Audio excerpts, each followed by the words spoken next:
സ്വാഗതം എല്ലാ പ്രേക്ഷകർക്കും ഒരിക്കൽ കൂടി സകലമാന കേരളത്തിലേക്ക്. കാട്ടാന ഭീതിയിലാണ് ചിന്നക്കനാൽ ബിൽറാം നിവാസികളുടെ ജീവിതം. 4 മാസമായി മേഖലയിൽ കാട്ടാനക്കൂട്ടം സ്ഥിരം സാന്നിധ്യവുമാണ്. ആഴ്ചകൾക്ക് മുൻപ് ഇവിടെ കാട്ടാനാക്രമണത്തിൽ ഒരാൾ കൊല്ലപ്പെട്ടിരുന്നു.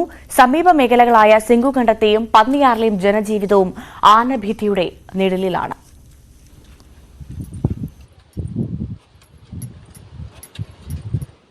ചിന്നക്കനാലിൽ നിന്ന് അരിക്കൊമ്പനെ നാടുകടത്തിയിട്ട് മാസങ്ങളായി. പക്ഷേ അപ്പോഴും തീർന്നില്ല ഇവിടുത്തുകാരുടെ ആനപ്പേടി. അരിക്കൊമ്പൻ പോയതിനു പിന്നാലെ കൂടുതൽ ആനകൾ ജനവാസ മേഖലയിലെത്തി. ചക്കക്കൊമ്പനും പടയപ്പയുമൊക്കെ സ്ഥിരം സാന്നിധ്യം. കാലങ്ങളായി ഇവിടുത്തുകാർ സ്വസ്ഥമായി ഉറങ്ങിയിട്ട്. കാടിറങ്ങുന്ന ആനകൾ വരുത്തുന്നത് വ്യാപക നാശം. പടയപ്പ സ്ഥിരമായ കടകൾ ആക്രമിക്കുന്നു. BL റാമിലെത്തുന്ന ആനകൾ ഏക്കർ കണക്കിന് കൃഷി നശിപ്പിച്ചാണ് മടങ്ങാറ്. അടുത്തിടെ ആനയുടെ ആക്രമണത്തിൽ ഒരാൾ കൊല്ലപ്പെട്ടു. കൃഷി ഉപജീവനമാക്കിയവർ വലിയ പ്രതിസന്ധിയിലാണ്. ആനകൾ കൃഷിയിടങ്ങളിൽ നിലയുറപ്പിക്കുന്നതിനാൽ വിളവെടുപ്പ് പോലും പ്രതിസന്ധിയിലായി. അത് 3 ദിവസമായിട്ട് കുഞ്ഞും തല്ലയും ഇവിടെ BL ഡാമിൽ ടെൻഡടിച്ചിരിക്കുക. ചക്കക്കൊമ്പനാണെങ്കിൽ ഇന്നലെയും കൂടെ സിറ്റി കൂടെ നടപ്പുണ്ടായിരുന്നു. പിള്ളേർക്ക് ഒരു സ്കൂളിൽ പോകാൻ പറ്റുന്നില്ല, പഠിത്തത്തിന് പോകാൻ പറ്റുന്നില്ല. ഭയങ്കര ശല്യം. പണിയുന്നത് തന്നെ ഭയങ്കര പേടിയായിട്ടാണ് പണിയുന്നത്. അരിക്കൊമ്പനെ പിടികൂടിയതോടെ ഭയന്ന കാട്ടാനക്കൂട്ടങ്ങൾ BL റാമിലെ കൃഷിയിടത്തിൽ നിന്ന് ചിന്നക്കനാലിലെ പുൽമേടുകളിലേക്ക് തിരികെ പോകാൻ മടിക്കുന്നതായും പ്രദേശവാസികൾ പറയുന്നു.